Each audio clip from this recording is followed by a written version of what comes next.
Hey, welcome everybody. This is Charlie with Contemplating the Cosmos, and I actually popping back in here on a Sunday night and hoping everybody's well out there. And I've been kind of getting out of the flow of things for a while, but I'm getting back into things now. And I kind of wanted to rehash a few things with my friend Brian Hoyland. So I just thought I'd bring him back today, and I'm actually going to bring him on right now. And hey, Brian. Hey, Charlie. So, I'm not exactly 100% sure why I decided to get back in touch with you, but the main reason is because I had a lot of um, things to think about for a while, and I felt like we had some good conversations in the past, and wanted to hash a few things out with you. And anyways, I've been noticing that you're getting out there with some other people that have like larger platforms than me. so anyways, yeah. Anybody that doesn't know Brian Hoyland, he was with me a couple years ago now. I don't even remember anymore.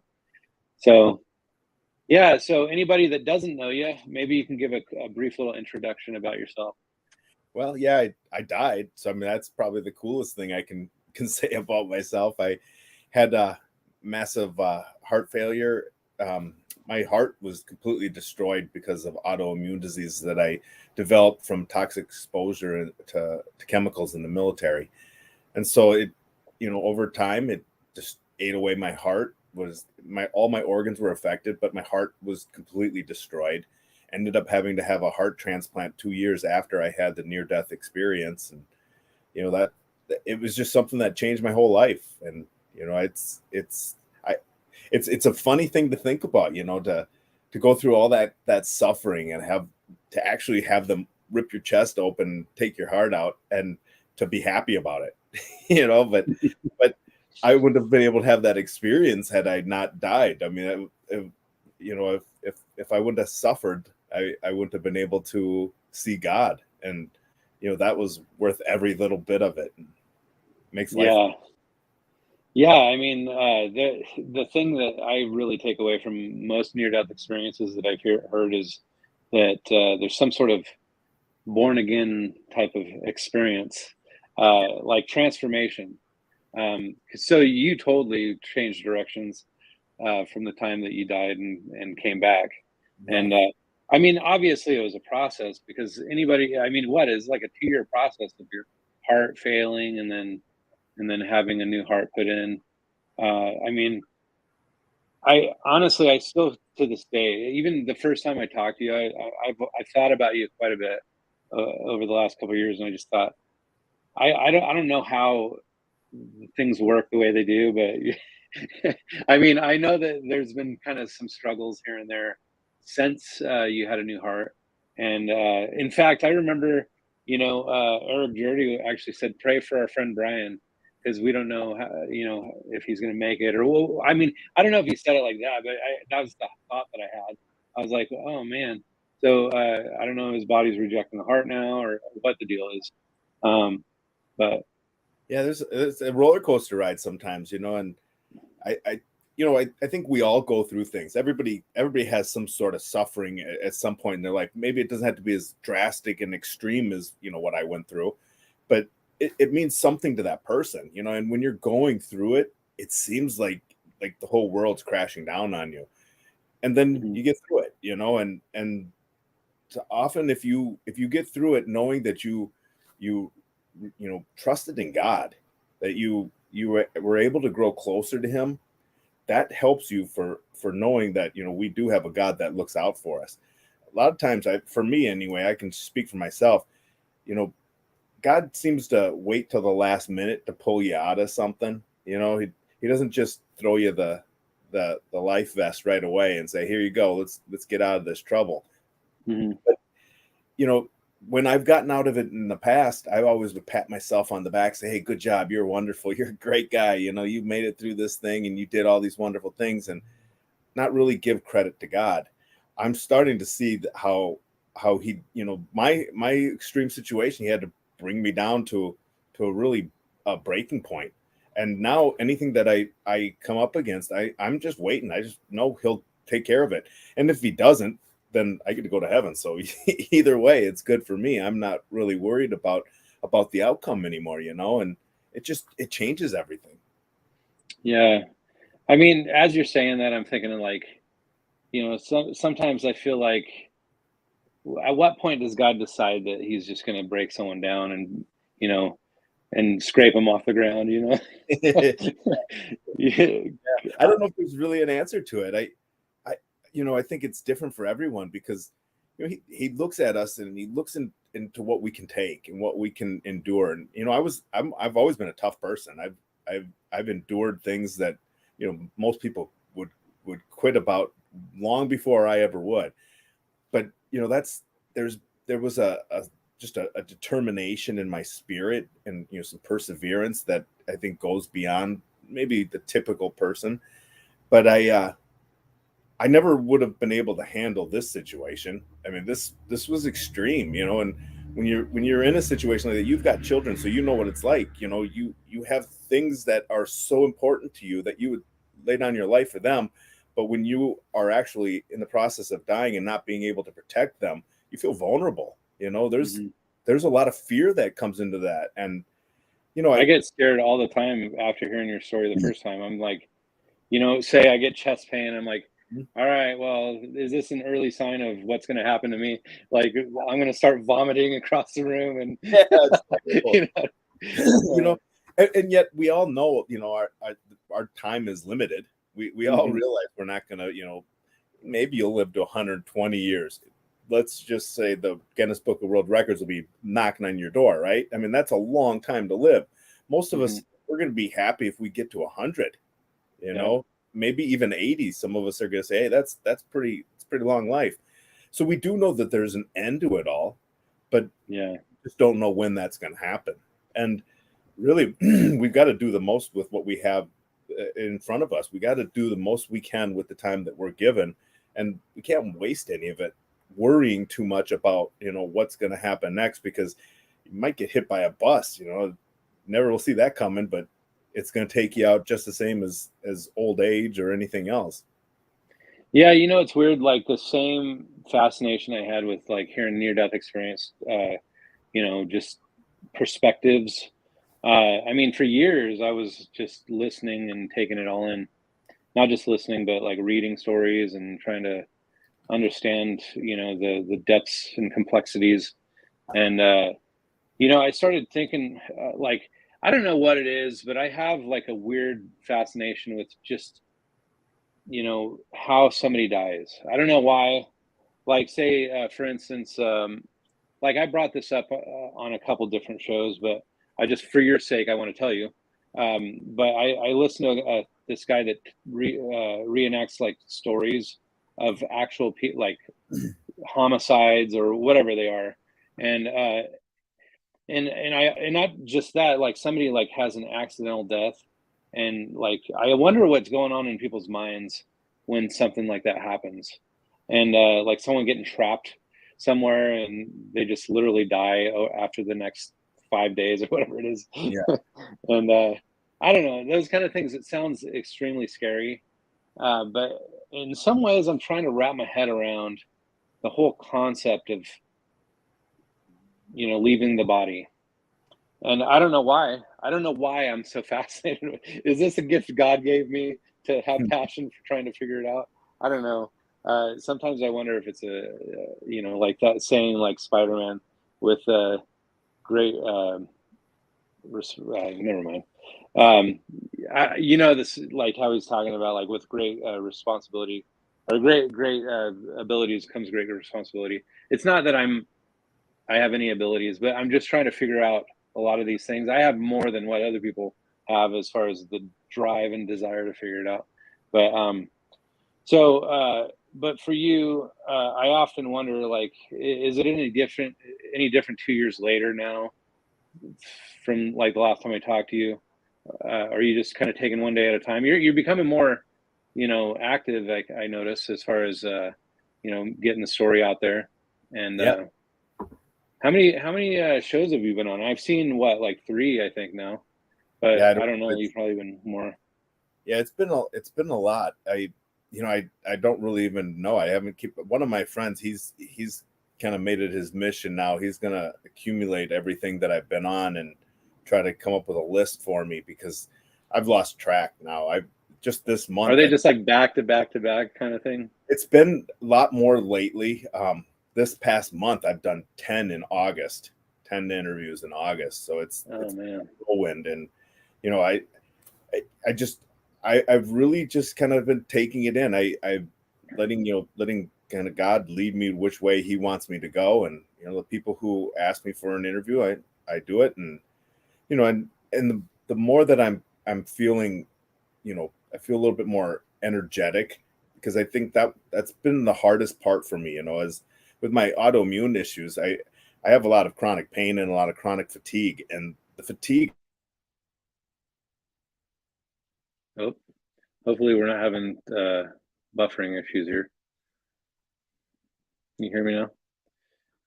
If anybody can hear me that's listening, um, we had a little bit of technical difficulties before we came on. So, It looks like oh, are you there? yeah, We lost you for a second. yeah. It looks like it. I don't know. I can see you right now. Yeah, I don't. Did you hear me over talking you or something? Because I didn't actually see your face anymore. It was just frozen. Yeah, I mean, it was spinning for me too, but I could hear you the whole time. Oh, gotcha. Yeah, go ahead.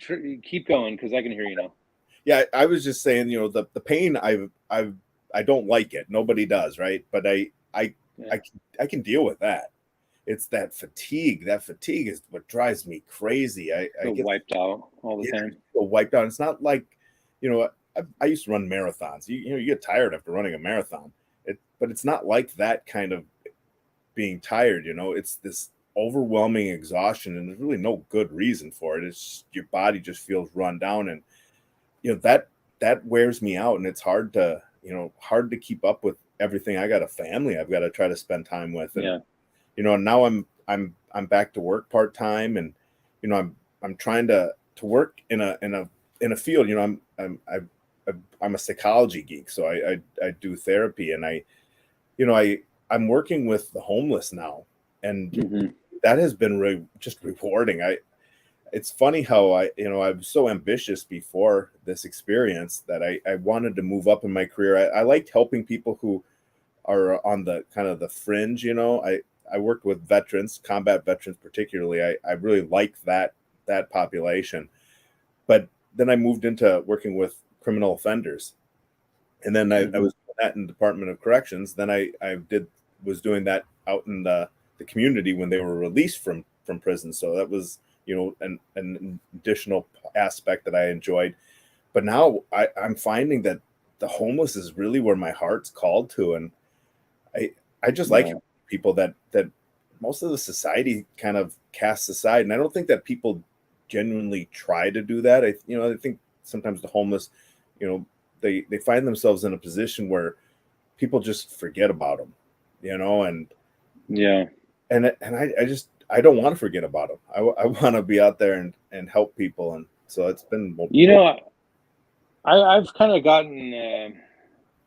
I'll just tell you, like, we drive around town and we see the people holding the signs and stuff, and I live in an area that's it's decently populated here, but it seems like the busier, like the more populated parts of the area have more homeless people, like trying to reach out for help or assistance, and I don't know if it's ingrained from society, just kind of over time, just living amongst everybody that people get like jaded or something to homeless people, and they just automatically assume that, all these people are just lazy, or whatever. And, I remember once when I went and drove by this guy, and for some weird reason, my wife and I both simultaneously just felt the need to give some money or not money, but we were going to the store. So we grabbed some food, I think gave him like a gift card to Starbucks or something like that. And can you hear me? I feel like yeah, I can hear. oh, gotcha. So anyways, so we ended up bringing it back to him, and he actually started crying, and then I don't know what it is, but somehow, like, eventually later, I ran into him again, and he didn't recognize me, and I actually went with somebody else to his house and met him. So he was actually living with somebody. I think he was homeless. I don't know, but he might have just been staying with that person. I'm not sure, but the point is, I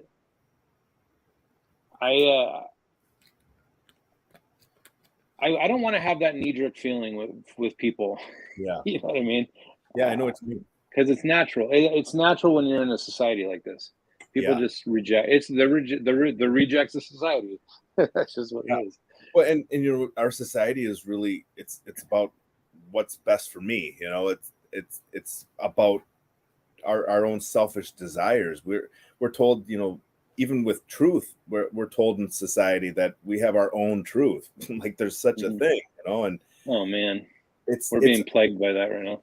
really we are, and we see the fruits of it in our society. It's there's no way any society is ever going to stand if it's not built on truth, and there has to be one truth, you know, and yet when we look at that, we see how it affects, you know, the homeless, because it's easy for us to cast off certain segments of society and say, well, they're just not worth enough, you know, and people do it with a lot of different parts of society because it's not meaningful to them. You know, somebody might like the homeless, but they don't like, you know, babies in the womb, or they don't like Mhm. this particular race, or they don't like whatever they don't like.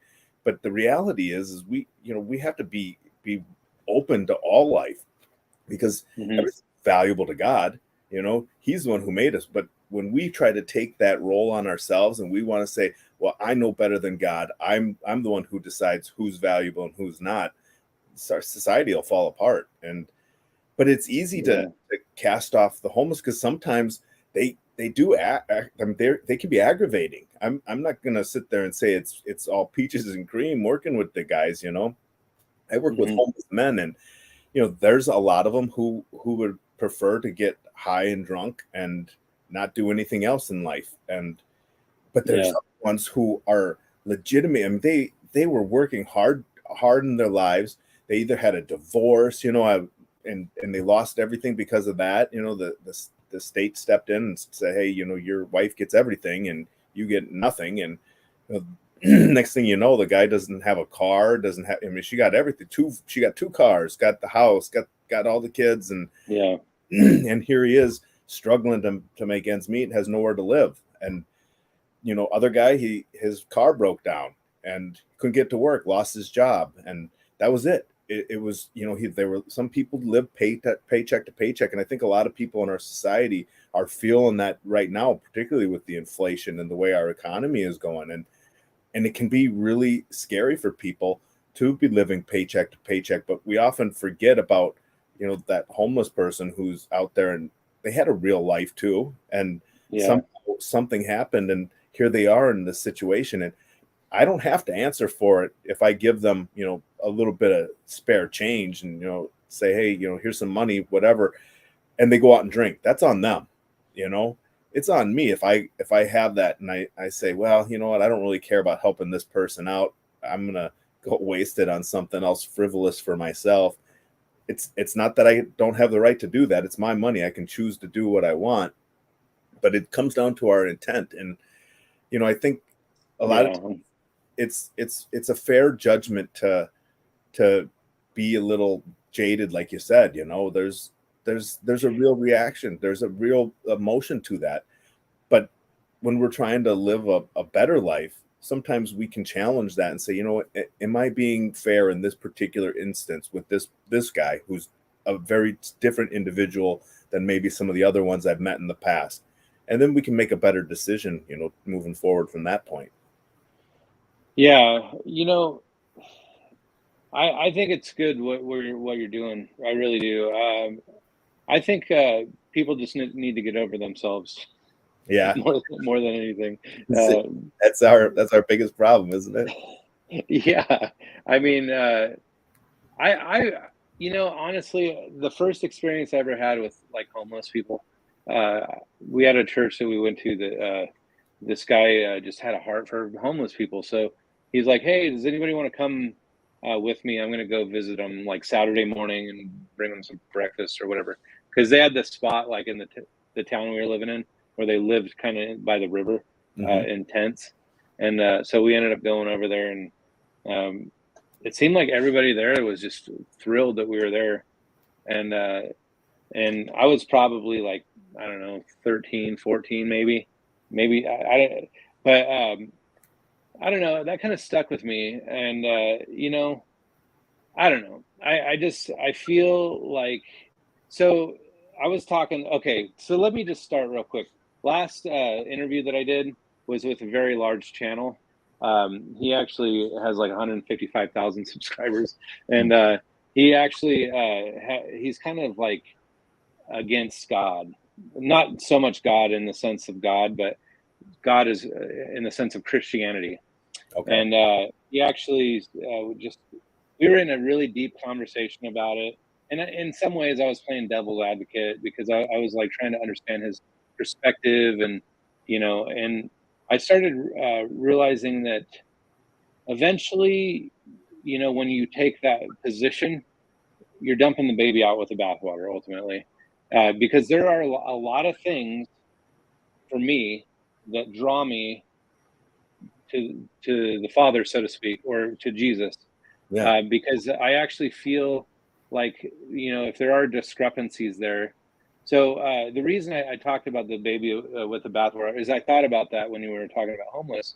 So like a lot of people dump the baby out with the bathwater when they're rejecting people that are homeless, because there could be people that are just like down and out, like you were saying, and they were just in a bad situation and they just had zero, like nothing to fall back on.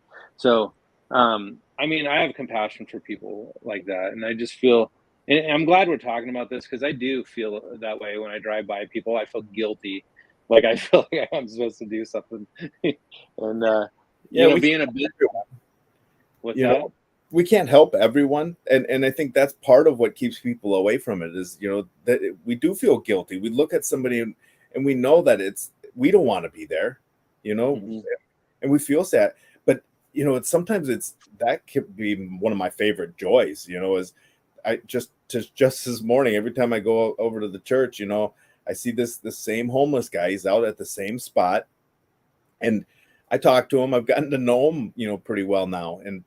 But I give him, whatever little bit of dollar bills I have, and sometimes it's only $1, it's all I got. So I hand it to him. He's so grateful every single time.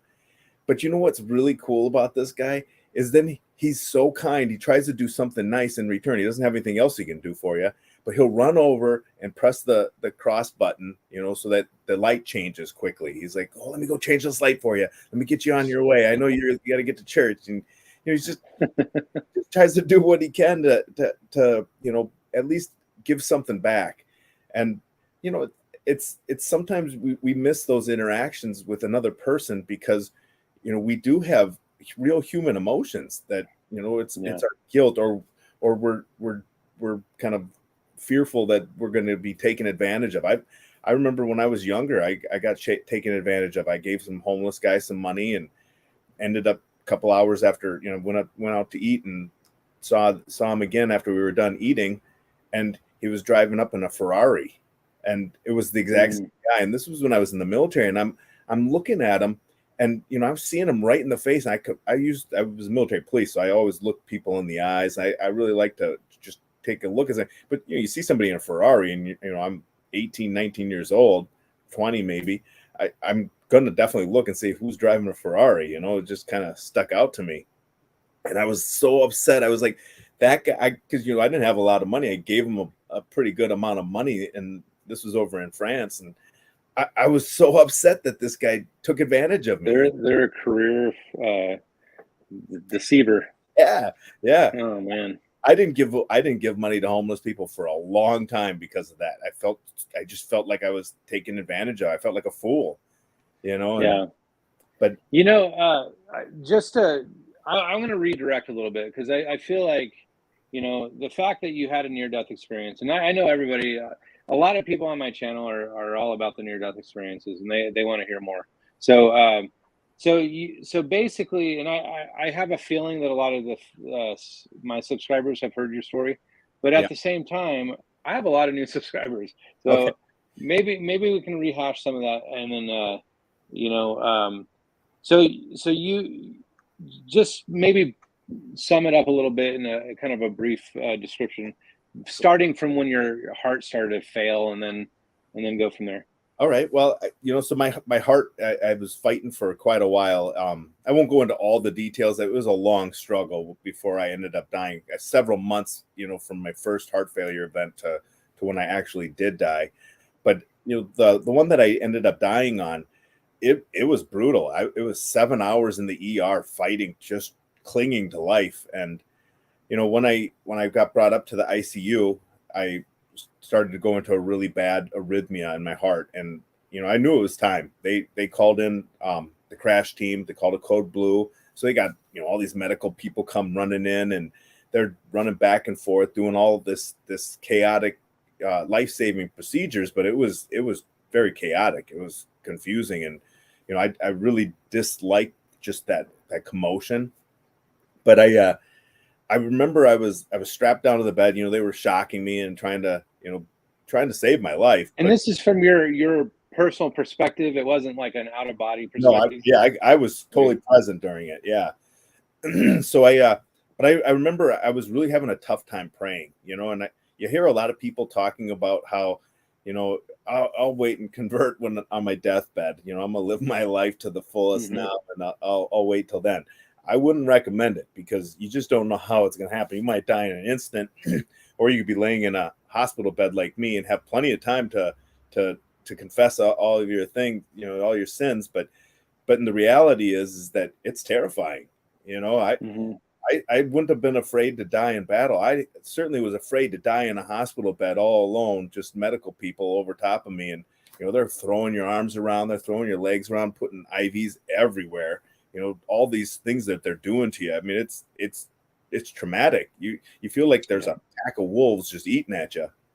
And so, I saw this crucifix, and it was at the foot of the bed. That's the only place that there wasn't hospital people, standing around, doctors or nurses there. It was just a clear shot to this wall, and it happened to be that I was facing the crucifix. And it struck me that, that's what Jesus did. He died on the cross for us, for those things that I was actually feeling really guilty about, that I couldn't talk to God, because why would he forgive me for the things that I have done? And here I was looking at it, and I was saying, well, that's why he did it. He did that for those sins that I'm having trouble with right now. And Mm. so I asked his mother to help me pray. I said, I can't pray. I'm scared. I'm afraid. And as soon as I did that, there was a confidence that came over me, and I just started talking to God like he was just shining his light on me. And I knew that he was there with me. I felt confident that Jesus was with me.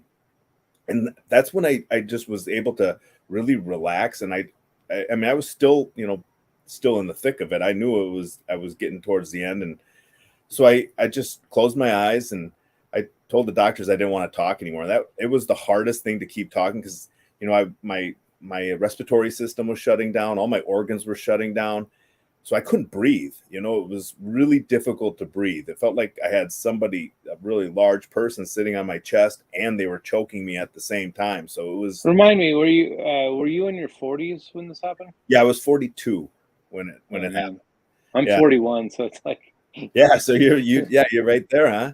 But no, yeah. I mean, and it was really crazy for me, because I up till this point I was in pretty good physical shape. I mean, I had ran marathons, I was a weightlifter, Hmm. I really was in good shape, so I didn't see heart issues coming. It was just simply because this autoimmune thing killed. That puts things in perspective. It's like you take things for granted when you think you're in good shape, Yeah, right? So, and then suddenly you just start declining. It's like you don't know. yeah, you So, don't, and there's nothing you can do about it. I mean, it's as much as I thought I was, immortal. Even I still had that young man's mentality where nothing was going to kill me, and I realized real quick I don't have the ability to keep my life going. I can't sustain my own life, and so yeah. that's when I got to that point, I was so thankful that comfort and that confidence came over me, because I couldn't talk anymore. So when the doctors, they were asking me all these questions, like about what's your name, where do you live, how many kids do you have, all stuff they kept asking me over and over again. So I knew they already knew the answers. They just were trying to keep me present with them. They didn't want me to just to give up and die. But I wanted nothing more at this point. I just wanted to die. It was intense pain. It was terrible. It was really hard to not be able to breathe. And my blood doesn't, when your heart's beating that fast, it doesn't actually pump blood that fast. It, in fact, doesn't pump blood very well at all, if any. So you're really not getting any circulation going. And I mean, your cells are just on fire. They're screaming, for blood, and you can't breathe, and you feel like you're being smothered to death. And I just uttered out the last thing I remember saying to the doctors, I don't want to talk. And that was it. I was done. And I just told God, I said, take me. I'm ready to go. I'm ready to be with you. So, okay, now I'm going to start getting into the deep aspects of things in my mind. So when you're talking from like a perspective, like your career, you have, you kind of analyze perspectives a little bit, right? Mm-hmm. And I kind of think about, like, you made a conscious decision to just let go. And that conscious decision was where the release happened. Yeah, it really, it is that way, but it's also, there's a reality to it that, it was 7 hours of me fighting. I knew I was, when I first got into the ER, I knew I wasn't going to live. There was something different this time. I could feel death really approaching, and like I was almost in his jaws the whole time. But I just quit fighting the inevitable. At this point, I really didn't have much left to fight with anyway. I was pretty well beaten, and yet there's some truth to what you're saying. Is I did just let go. But it was this freedom that came, that when we have anxiety or we have a fear, as a human being, we want to try to get out from underneath of it. We rack our brains trying to find a way to get out from underneath that fear. And we don't often make our best decisions. But this was, my best decision was to turn my life over to God, and really just say, you know what, you got all the control anyway, and I trust you. And man, it was wonderful, because there was a freedom despite all that chaos that was going on, all the the pack of wolves working on me. I was getting shocked. When they shock you with that AED, it's intense. I don't even remember feeling. I remember my body bouncing. I felt a little bit of sensation, but I was so close to dying that it really wasn't even a big deal that time. Yeah. But I was just overwhelmed with the sensory information. All the pain, all the chaos, all that stuff, and I was really ready for it to all be done. And when I said that to God, that's when it happened. I felt a surge of pain just kind of flash over me, and then it was done. And I shook and I popped and I was out. My soul exited my body, and it was like, boom, it was out. And I was immediately surrounded by peace and love. So all the chaos was gone. And this is outside of your body, or was it just in another place? No, I was actually in this dark tunnel at this point. Yeah. So I left my body, and I didn't. So it was immediate. It was immediate. You were just like there in this tunnel. Yeah, I was immediately out of my body, and I didn't see it at this point. When I was coming back, I did see my body, but I didn't see my body then. So it was gone. Gotcha. And I'm looking into a dark void, and in this dark void, I was seeing that, I didn't realize I could see into the dark void. I'm sorry, I got to say this. So, like, I don't know how many times I heard about the tunnel, right? So yeah. So my brain is thinking, like, okay, so you're in a void, but you're also in a tunnel. Do you feel like you could feel tunnel that you're in, or did you feel like you were surrounded by something? And that's a good question. It felt like kind of like, like it did feel like there was a containment to it. It didn't feel like it was forceful or anything like that. It just felt like there was directional awareness, you know. And I didn't actually go into the dark void, although the dark void, it seemed menacing. It seemed sinister, you know. It was trying to get me to be comfortable with just feeling this peace and this love and just staying there, or to go into the dark void. I felt like I could actually go into it, but it was like the dark void was trying to compel me to do something, you know, trying to compel me to either stay there and observing how wonderful it felt. But I knew, because my intelligence immediately went up as soon as I died. My intelligence went just astronomically more than it is now. So it was incredible. But I knew that I wasn't receiving this peace and this love from that dark void. It wasn't coming from there. And so, you know, I had this thought, and you know, it wasn't just a simple thought of this can't be it, but that's, you know, what my thought was, this can't be it. But it was more that I didn't want to even have existence if Jesus wasn't there, because I had felt him when I died. I could still feel him now. I could feel that peace and that love was the same peace and love that I had felt with Jesus, but it was far more intense. It was like my body wasn't restricting it anymore. It was just my soul was interacting with his peace and love. And as soon as I said that, I realized I was seeing this light behind me. You know, I could see in all directions. And I immediately turned towards the light. And, you know, what's interesting about this is I didn't need to physically turn to the light, because, you know, as soon as I turned, I could still see the dark void behind me. I could see everything around me, but it was like an active choice. You know? Oh yeah. So I thought you were going to say you had three dimensional or 180-degree vision or something like that. I did. I could see in all directions. All that 360 is yeah.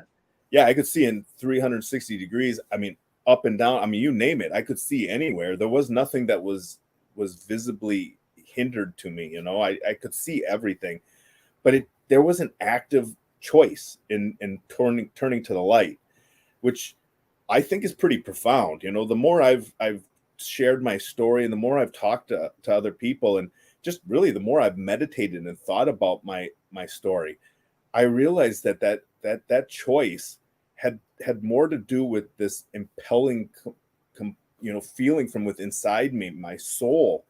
It was being impelled towards this light, not compelled, you know, like that dark void was trying to trick me and lure me into it. This was like my soul knew where I belonged, you know, and that really was important, because that choice to turn immediately filled me with even more love and more peace, because I'm facing that light, that where the love was emanating from. And so I said, I want to be with the light. And as soon as I said that, I was there. And, you know, it was incredible, because I didn't feel like any G-force or any sort of acceleration.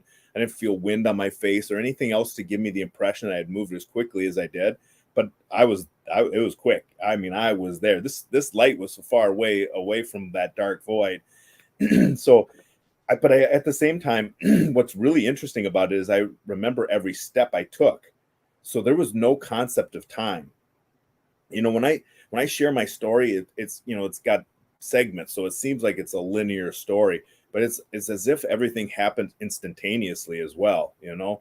So it's really bizarre to try to wrap my head, even trying but to. There was a sequence though somehow, because you just know that. That's the crazy part about the time, is not time like what we have, because while I was there, I had all the memories of my life, right, and they were all right there for me. So it wasn't like I had. And it wasn't even confusing. This is what's crazy, is I had all my memories of life, but I'm also laying down this new memory. So there's obviously some sort of a time, you know. It's just not anything like what we experience in life. So that was really interesting to see, because, you know, I was there in front of that light in that quick instant, you know, and as I'm standing there, I'm looking at the light, and I'm trying to look in every direction, right? Up and down, all over the place, while I'm still looking at the light. So, I mean, imagine if you're able to look in all these directions at the same time, you know, not not having any kind of visual impairment at all. And Yeah. I couldn't find the end of the light. So I'm looking at it, and I'm realizing that this is God. And I don't want to say that it was actually his being. I didn't see a face. I didn't see, his body or anything like that. So I don't think it was the actual beatific vision, but I think it was, this light was his light. It was his love that was emanating from him.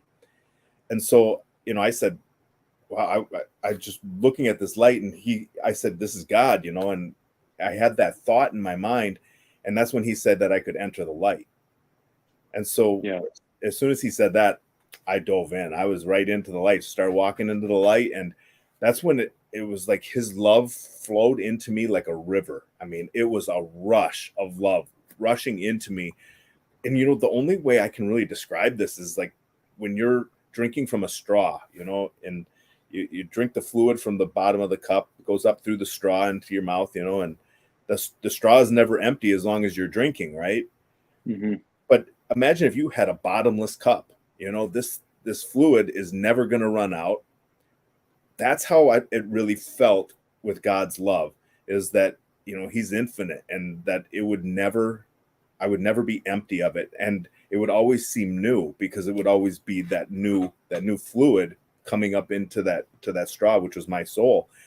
That's how it really felt to me, is that I would constantly be able to feel in heaven his love going into me, and always new, always that excitement of that new taste of his love. It was it was mind-blowing. And as I'm going through this light and experiencing this, I realized that, we have, because I had all my memories, all these things that had happened in history. I mean, all this stuff was right before me. I could see everything, right? And it was intellectual. It wasn't like, I don't want to say it was something that I could see with my physical being, because my body was dead. So I am assuming that that everything was just completely intellectual. It's what it seemed like. It was, my soul was seeing this, and it was that connection with God that was allowing it. Hey, you got a question? Yeah.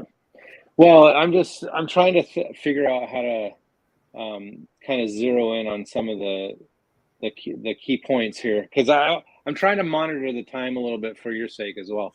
So if we go over a little bit, I mean, that's up to you. But Okay. I'm wanting to know that I want you to know that I'm hoping to. I do have a lot of questions, because I feel like I might have asked these questions already, but I mean, it's been 2 years. I don't remember. When we first talked, I had only been past it for a little while.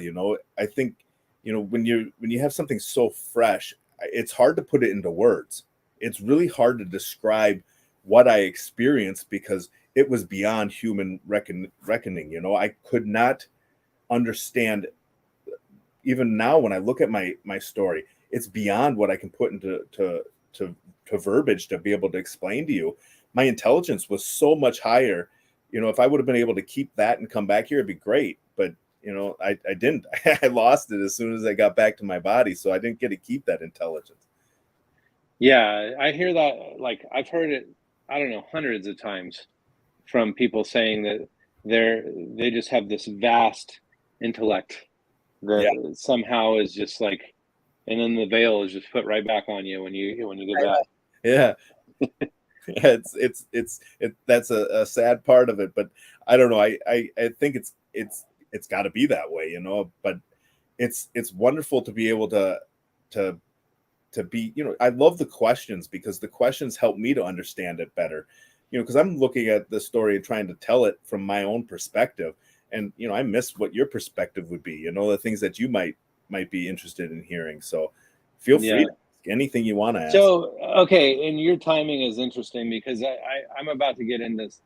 Okay. So over the last couple of years, I've actually, I've gotten in kind of deep into different perspectives, and honestly, to some degree, I've backed off from a lot of the research, because I feel like um, it's overwhelming, some of the stuff that I've started looking into, because in some ways, I feel like, you know, so like, say for instance, DMT, like I know that I've contrasted, or you've seen some parallels with, how the brain responds to,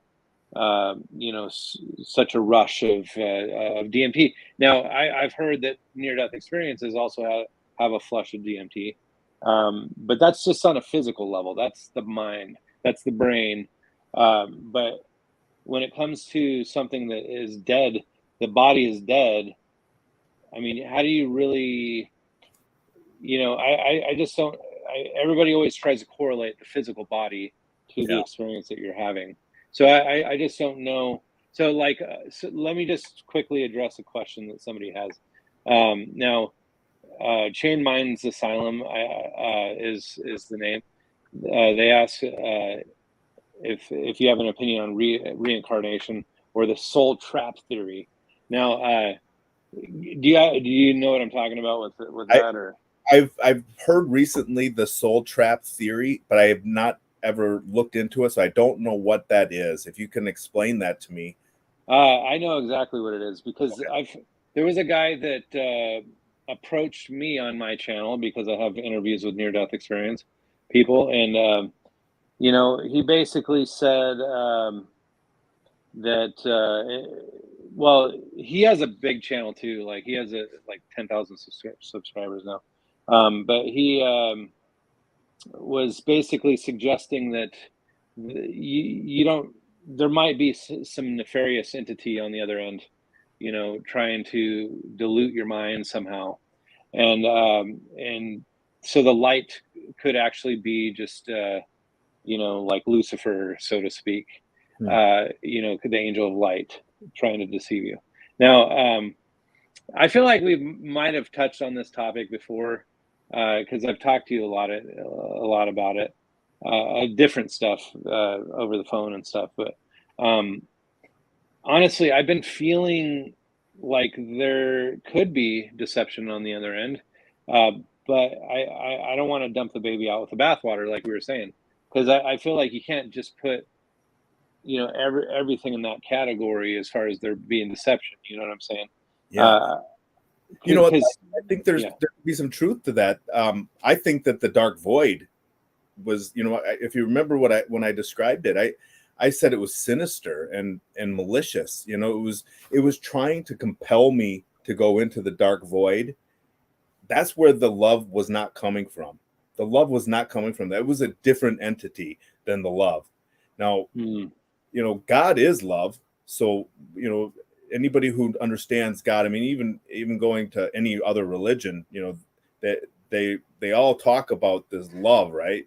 There's not quite like Christianity. Christianity is the one who has a real love in God, but that dark void was certainly something that was trying to trick. Now, I think that maybe the soul trap, if I understand it correctly now, is that maybe it's the reverse of that, where that dark void is the soul trap, and because it was definitely trying to get me to be comfortable just experiencing the love and just staying there, like being in existence, if you will, without having to be with God, just to be there and experience love. Whereas the light was just shining the love. It was just leaving me to make my own decision, to make that actual choice to choose to go to it. It didn't try to force me in any way. So I think that, maybe there's something to this theory. It's just sounds like it's kind of inversed a little bit. Well, I think that they're suggesting that the light is actually drawing you in as if it were some sort of Yeah, I get that. nefarious. I Yeah. just that's clearly wrong. I mean, I know it was wrong because I saw God, and that's beyond a nefarious being that isn't God to be able to do that. Because I didn't have to come back. I made that choice See, to come back. I gotta say that based on the transformations that I see in people, I just don't understand Yeah, how if you were in a soul trap or whatever and you're being deceived and then it's not your time and go back to whatever. I just don't. If they're trying to trap your soul, they're going to reel you right in. They're going to try to. you would think, yeah, that's what the dark void was trying to do. It was trying to get me to be comfortable with something that it didn't have to offer. you So know? it could be one or the other. What if it is that? What if the soul trap? What if there is a soul trap trying to reel you in, and unless you're dedicated to the direction you're going, I mean, your dedication actually has the ability to determine where you're going. Uh, so, and I think that in a lot of ways, that's what they're suggesting in the soul trap perspective, is that you do have control over the direction you're going. But you know, there's people. Somebody was trying to get me to listen to this guy Wayne Bush, and I don't know if he has any experience with a near death experience or anything like that, but he definitely. Um, he's the guy that says don't go toward the light, basically. So Yeah, that's that. I would say that's bad advice. I mean, it to me, it's, you know, I'll tell you what, for wait, like what you said is important, is that transformation, you know, yeah, because if you go towards the darkness, I mean, I don't know I mean, it sounds like if he has any experience at all, he would be saying don't go to the light because he didn't like the result of coming back after having gone to the light and been given that option. I don't know. All I can say is going to the light, I could have stayed there in heaven and enjoyed that love forever, or I chose to come back. And the reason I chose to come back wasn't to to do anything for myself. It wasn't to get any more glory in heaven either. It was simply because I finally felt this love of God, and for me, for my soul, the way that he loved me, and I just wanted to come back and tell other people about it and share it with other people. And I think that it's an interesting theory, but I just can't see that having that kind of a transformation from something that would be a trap, because the essence of a yeah, trap is is not to make something better. It's to contain something, to control something, to ensnare it. So I yeah. no. And the only reason I ever lended any kind of credence to this thought process was Brian Melvin.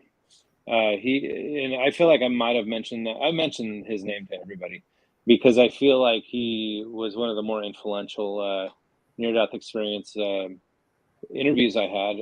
Like he basically said that he went to hell. Actually, he was judged and he was thrown into the pit, and like this green vortex that shot him down into this pit where he came across a friend that he had on Earth, who just so happened to be somebody that was saying, "Hey, welcome to paradise." And so this guy, he felt like was not had no place in paradise. He's like, "There's no reason why this guy should be in paradise." Yeah. And so he was basically suggesting that he had now, come to paradise, but I don't know, like at what point. Like again, everybody always says the time factor is weird, like it's eternal now or whatever. And but he had mentioned that somehow he saw through the veil or the disguise that was on his friend.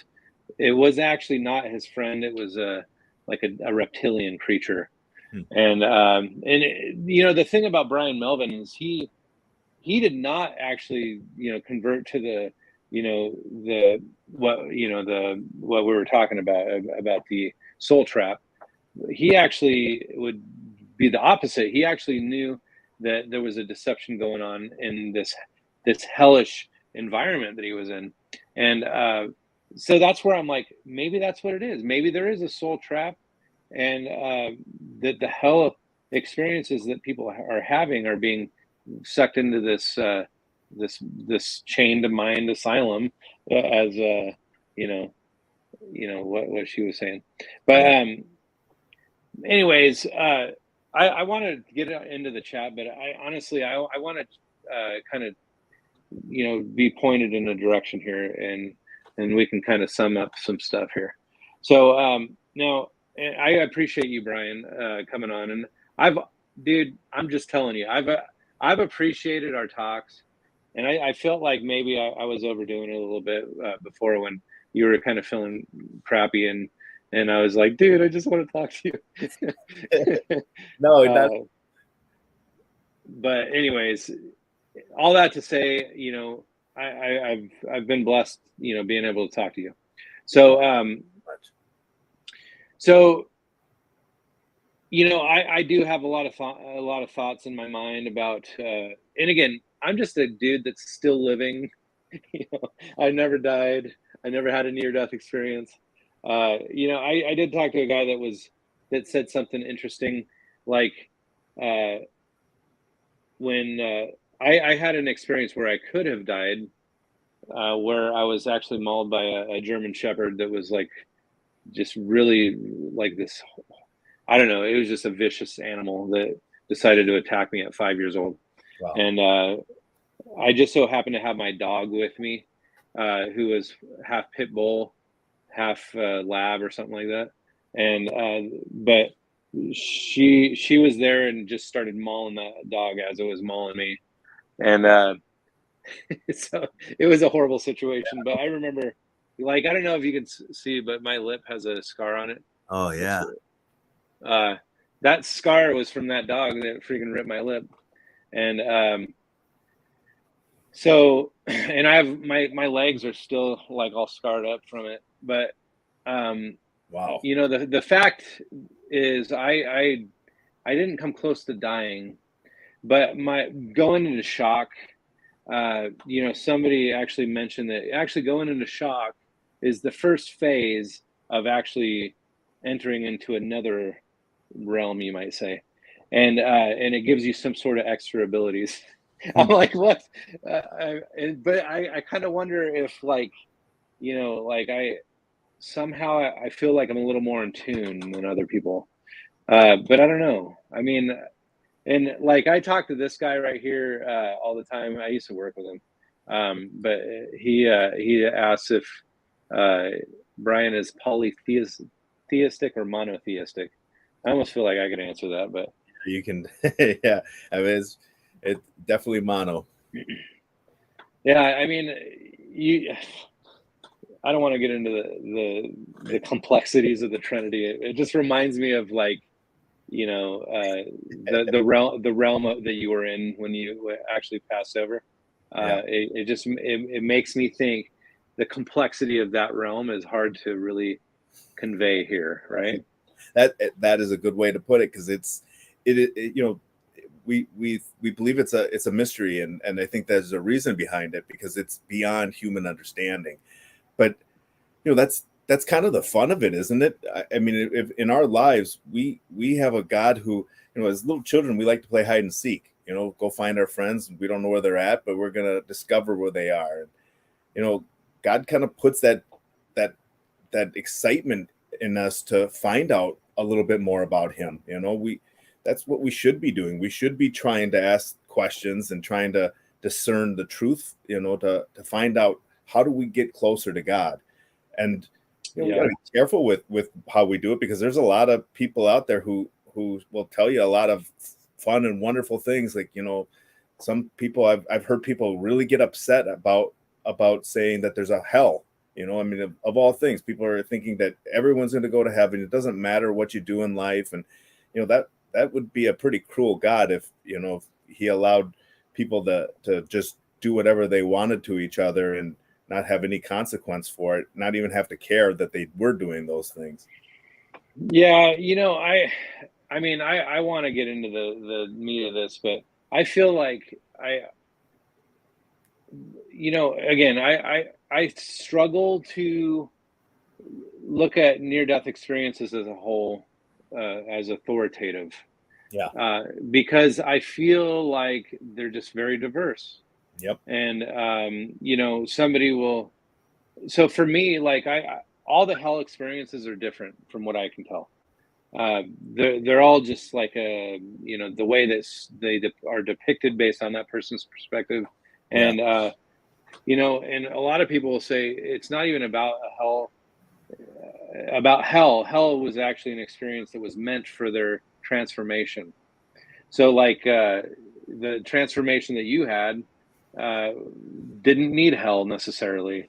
Yeah. But a lot of people will say that hell is eternal. So, but maybe you are in eternity, right? You are in eternity. So time was not even a factor, like as far as we understand it here. But I'm trying to reconcile it in my mind. Like, you know what I'm saying? Like, I Yeah. feel like maybe hell experience could just be an experience, but it's also an eternity because it happens in that realm. Yeah. And Oh, that's how I feel about, like, I don't know how it's going to be for other people. When they die, I don't know what it's going to be like for everybody. Because just like what you just explained, that seems like there's a lot of different takes on how this all plays out in the afterlife. But I do know that from my experience, if I was to have somebody that I cared about, they were going to die, and I knew they were going to be staring at that dark void, I would tell them to look for the light. I would say, don't even question it. You look for that light and you go there and you enjoy it. And I personally, I can't wait to get back to that point. But I think what I'm getting at is that I don't know that not everybody's going to have that experience. I think honestly, it's hard to say because I have my own religious beliefs, but I don't think that God's going to be so quick to say, well, you didn't know who I was in life. You're going to hell. I honestly don't feel that that's how yeah, he's going to be. I think he looks at all of our hearts. I do think that people are going to feel that love, and I'm kind of speculating here, but I kind of wonder if people aren't going to be maybe looking in that dark void. They're going to feel that love and say, "Wow, that's God. I didn't even know. I was mistaken this whole time."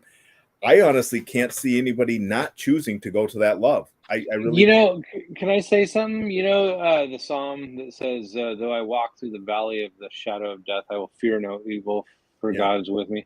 I kind of wonder, like, if there's like this, the abyss, you might say, or the outer darkness.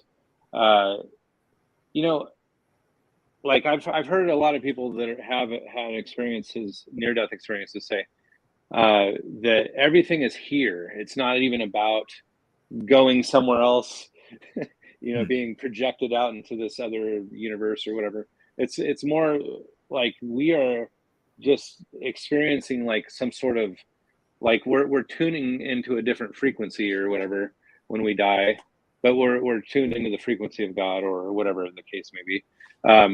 And but just in a moment's, like a blink of an eye.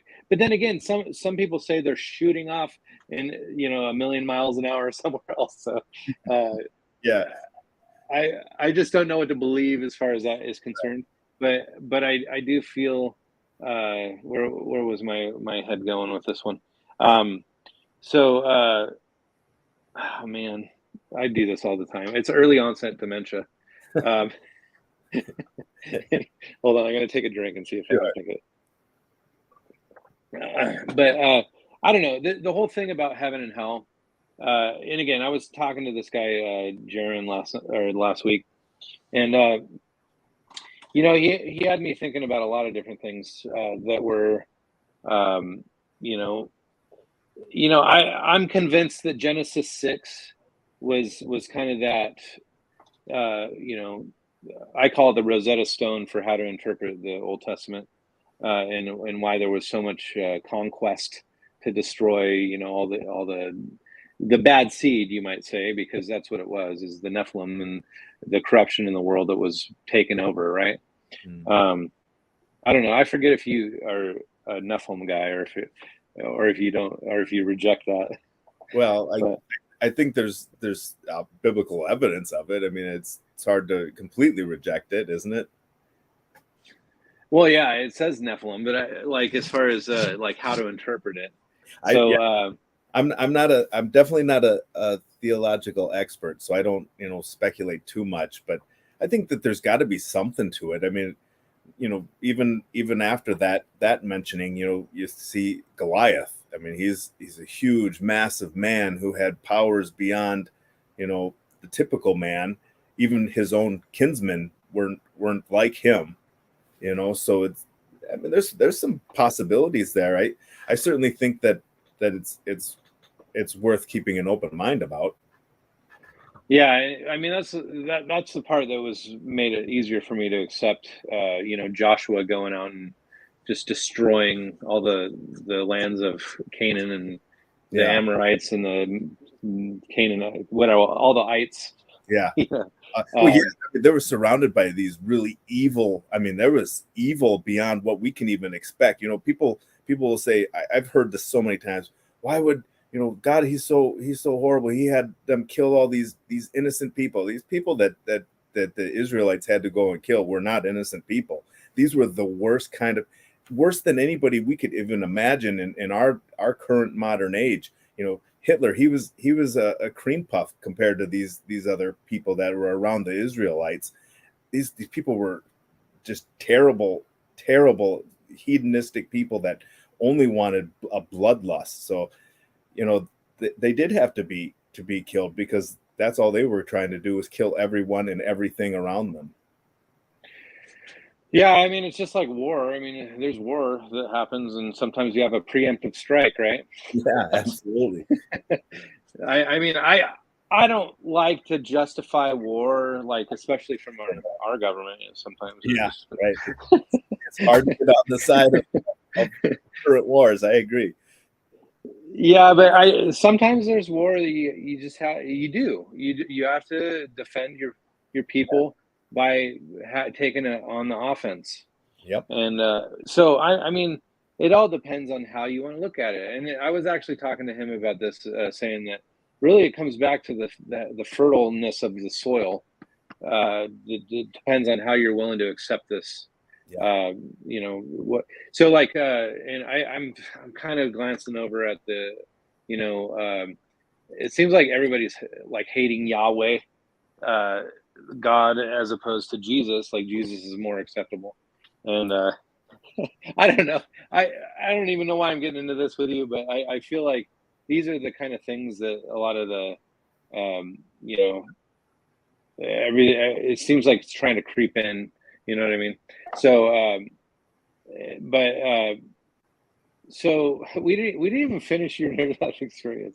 So we're at an hour and 9 minutes, and I don't want to keep you too long. But I wanted to, if you want to finish up kind of where you're going with that. So you were in the light. Yeah, I can kind of summarize it real quick.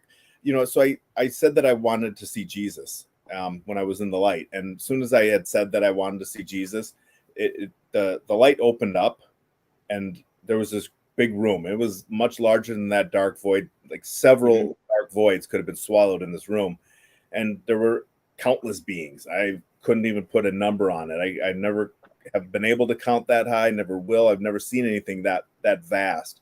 So there were a lot of beings in this room, and the brightest one of them all, they were all shimmering with light. I won't, I've described this before, and I've written it down in my book. So I mean, there's more detail there that people can get to, but I could tell that this one in the middle was Jesus. There was nothing that needed to be explained to me. Like, my intelligence, like I said, was astronomically high. So I knew this was Jesus, and I was able to communicate with him. And, as I was talking with him, I had my life review and, all these typical things that you hear from near-death experiences. And, but what I was seeing during my life was that his judgment on you, or was it your judgment on yourself? It was my judgment, from at least from what I saw. It was me looking at what I had done in my life. It was because, like I had said earlier, everything that I had done, everything memory I had was before me. I could see everything. So there was. Were these memories that pre-existed? I mean, were they already in your mind, or were they things that that somehow you were reminded of even before you? Were there still active memories in your mind about these things that were? No, there were ones that were forgotten too, and things that I had. I mean, going back to I don't remember focusing on my birth, but I know my birth. I could see so there was things that I could never have known, that I knew now. So that stuff did exist. I could see everything. There was nothing that, I mean, I could have looked at your life. I mean, so there was nothing that and I didn't know you, so I wouldn't have done it at that time, but everything was there, right? Yeah, don't waste the experience on me. Yeah. No, but so I mean, but there were things that I had, very significant things from my own life that I had never thought about until I was there and I was looking at them. And one of them was that I made a prayer for a long life when I was a little kid, and I really felt like it had been answered. I went to sleep, and was comfortable after I had felt like I had that prayer answered when I was a kid. Never thought about it again. And sure enough, I brought that up, when I had that memory there. I was like, what about this? I thought this was answered. And he said, yeah, it was. And, the answer is still yes. You can have this long life. And, so that he allowed me to make that choice to come back, because, my time to die was at 42. My heart was completely destroyed. I was supposed to be dead. And, I was, because of that prayer, I was able to come back. I don't know that I would have been able to come back had I not prayed that, nor do I think that I would have even thought about it, because it was so good to be there. It was hard to actually come back. It was hard to even come up with a reason. He even asked me, why would you want to go back? And it wasn't simply, because of how wonderful it felt there. It was, more of a rationale of why would you, or what would be your purpose for going back, and I really had to rack my brain about that, because instinctively you want to say, well, I have family, and I did. I was worried about, my family, but that was a fruitless worry, because he showed me how much more he loves them than I do, which, as a father, that's hard to really comprehend, that anyone could love your children more than you do, but he does. And that really made me realize how much he loves all of us, even the people who reject him. He loves them just as much as he loves me, who he allowed to come back. And I know that he loves me, but he loves everybody that same amount, and that's a really comforting thing, to know that we do have a God who didn't just forget about us. I mean, if he was to forget about us on life, you hear people talk about it all the time. I don't think God thinks about me. I don't think he remembers me, and he's not listening to me. And if God didn't think about us, we would go out of existence, because we wouldn't be able to even to sustain our own existence. We would be gone, just completely out of existence, because everything is in his mind. It's as if, we have all these thoughts around us. We have all these memories. We have all these dreams and ideas.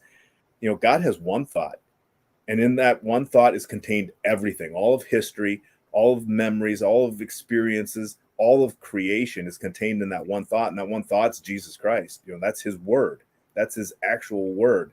And that's a really complex thing to take in. And, when I was staring at this and seeing how it all lays out, it really does blow your mind. It's so far beyond our understanding. And that's just the only way God would ever be, is to be beyond human beings. How could you have a creator that we could really figure out and be able to, lay these things out? It's why we got a bunch of theories, right? Yeah. So, oh, go ahead. Oh, I was just, I'm finding that, I don't know, my mind starts racing, just thinking of all kinds of different stuff. And, I just, for anybody that's listening in the chat or whatever, or just listening to our discussion, uh, just know that I feel like Brian's perspective is authentic, number one, and I feel like there's something to be said about it, and I feel like there's something to be received from it. So for me, I actually, yeah, and I don't know. I feel there's a lot of naysayers out there that will dismiss things, right? Mhm. And I just feel like this is my perspective about near-death experiences, is that I feel like most of them are authentic, whether they're agreeing with each other or not. I don't know how that's possible, but but the weird thing is, and this is what bugs me a little bit, Brian, because like I was listening to what's his face, Jeff, you know the guy, what's his last name? You know that you were doing an interview with him. I don't know. I've done quite a few. I'm Jeff. I think it's Jeff, but anyways, he does exclusive, just near death experience interviews, and he does some paranormal and supernatural type stuff, but um, anyways, but he was being asked in a live stream just the other night, like what his thoughts are about the whole big picture, and he basically said, I'm not going to talk about my perspective. It's about you. And I'm thinking, like, man, I have way too much perspective in this discussion, I think. But again, like, should I? I mean, I've never had a near death experience. So how am I supposed to speculate about anything? So, Well, so I don't know. Well, we all have intellect. I mean, it's I don't know that I mean, I certainly can say that my experience opened my eyes, because I didn't believe in near death experiences at all prior to this. I was one of those people who thought DMT and other chemical reactions were taking effect. Since then, I've done more research and realized, that just isn't a possibility. It's been proven that it can't happen that way. Our brains don't actually function the way that people think it does. When we manipulate with a chemical, that's being done to a live brain. And so there's a different reaction there. But not to get all into that. It's really, though, but my experience or anyone else's doesn't really change anything for anyone else. If you believe me, it can help enhance your belief. Mm-hmm. It can help enhance your life. But the reality is, we're all going to die. Everyone's going to have the exact same experience at some point. And honestly, I really hope people choose to go to the light. I hope people choose to go to. I hope they do it now, not waiting until they die. Honestly, God loves them. It's such a fulfilling relationship. Even if you were to go to him now, that's better than waiting to have an experience like me, because I really was a pretty poor Christian before I died. I thought I was a good one. I thought I did good things, and I thought I loved God, but I'm looking at how I loved him compared to how he loves me, and it was nothing. And I just want to live the rest of my life trying to share love with other people, just to really actually care about people. And gosh, there's nothing wrong with that. I mean, that's exactly it. I mean, how can you go wrong with actually trying to care about people, even people who obviously don't care about me? It doesn't bother me like it used to. Can I just say that I feel like that's the one big takeaway from all the perspective I get, is that what direction does it lead you in your life? And I feel like, okay, what if there is this soul trap or whatever? Is it really going to lead me to start serving our fellow people or whatever? Right. I don't know. Maybe it will. Maybe I want to save everybody from the soul trap, but well, if there's a soul trap, because it was brought up around reincarnation, so I'm assuming it has something to do with reincarnation. Yes, it does. So I don't know. I think that it would be hard pressed to think that, at least for me, knowing how I was beforehand, I'm like, well, if I get to keep doing everything, and I wasn't reincarnated, I came back to the same body, so it just doesn't really fit with the whole idea of reincarnation that I'm accustomed to.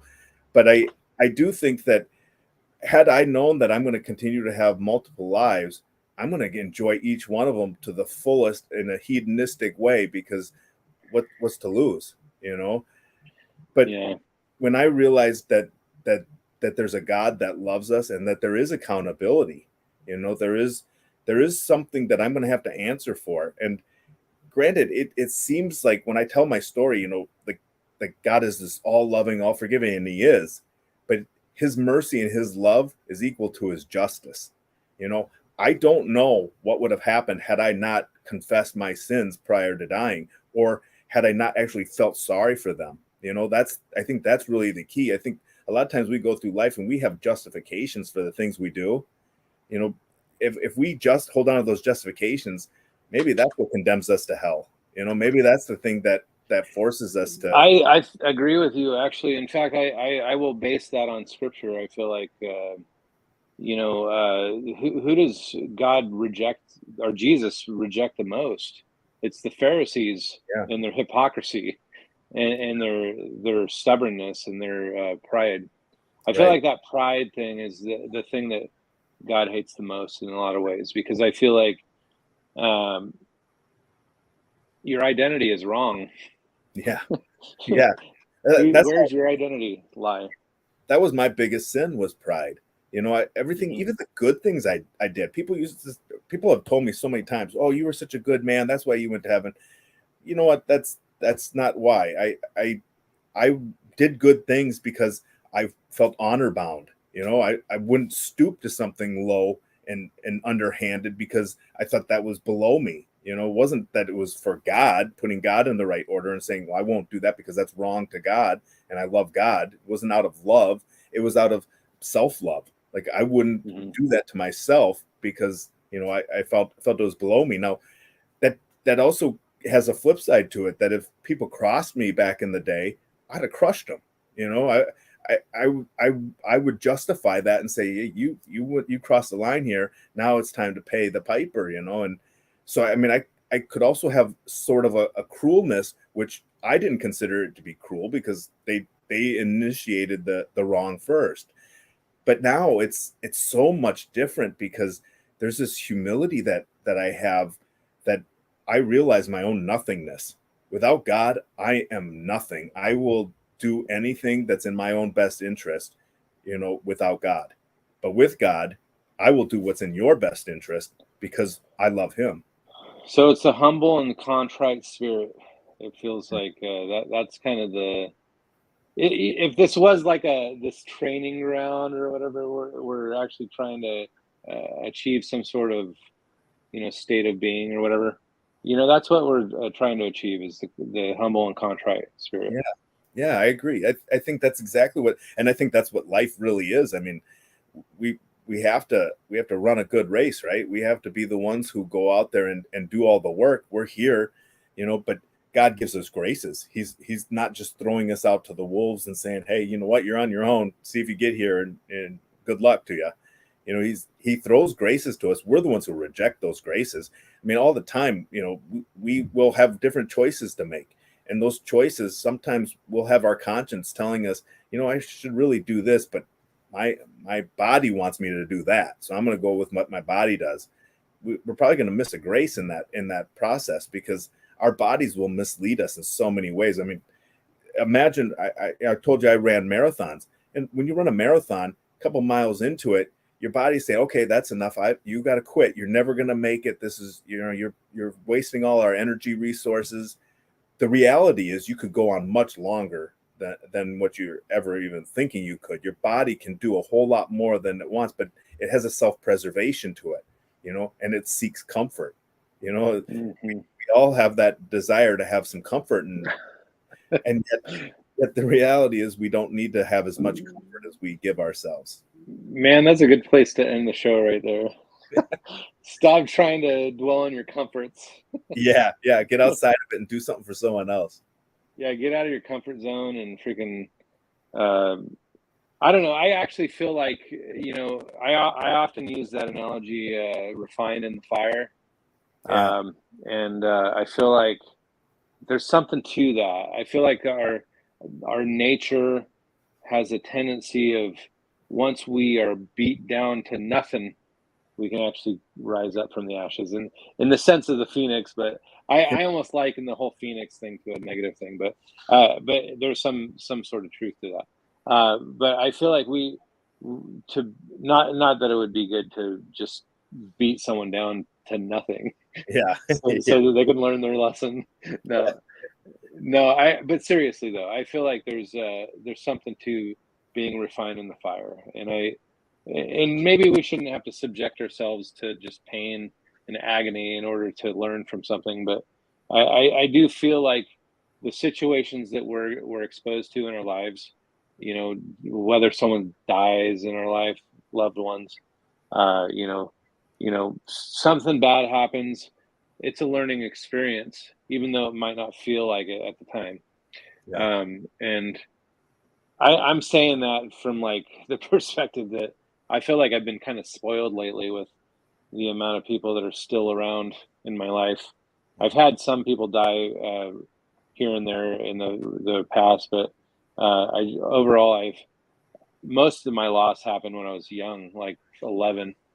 Okay. I had like 10, like 5 people die in 1 year, and but that was ever since then. I mean, I lost my mom when I was 26, so I'm 41 now. I mean, I haven't had any big losses lately, and I'm just fingers crossed, I guess.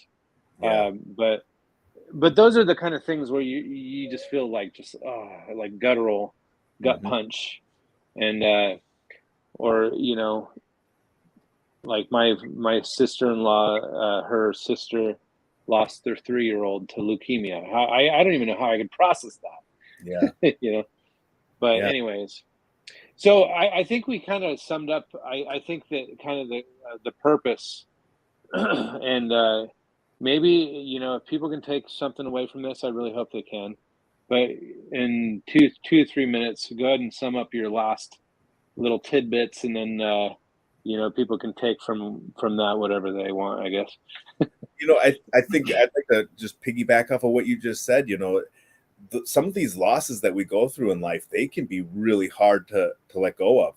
And that's something that I think I learned there that was more profound for me, because I had to lose my heart. And I don't know if you can imagine what it's like to have your chest ripped open and they pull out your heart, and you're going to have a different heart put in you. That's great, but you don't have your heart, and you don't know how long you're going to live. There's all of this fear that goes with that. But I realized that God has this profound insight into what's best for us. you know Not that we can ever escape death. None of us are going to be able to. We all know we have a very finite amount of time in this life, and we're going to reach the end of it at some point. But we don't like to admit that. We want to hold on to things and hold on to everything as much as we can. We really don't have that kind of control. We don't have that ability to control anything in our lives. We can't control relationships. We can't control, any other people for that matter. And the thing that I really want people to take away is that maybe that suffering that you're experiencing is the very thing that's going to bring you closer to God. Because I know from my own life, the more things have been easy for me, I pat myself on the back. I'm like, things are great, everything's wonderful, and I had something to do with that, and I know I did some work, so I do have some credit that I can have in that. But the reality is that when things go bad, we all want to blame God. We all want to say life is against us. This is a horrible situation. And the reality is maybe God is allowing some of these things to happen in our lives as the very key to bring us to salvation. Because I hit my knees. I pray way more, and I'm more grateful and humble when things are going bad in my life, and I look for help from God. And when I was dying, man, I even still, with all the medical issues I have, I look at that and I say, I'm so grateful to God for helping me to get through these things, that it makes me closer to Him. And when I go back the next time, it's going to be a wonderful experience that granted, having a little bit more knowledge on how it goes makes it a little easier. But I do know that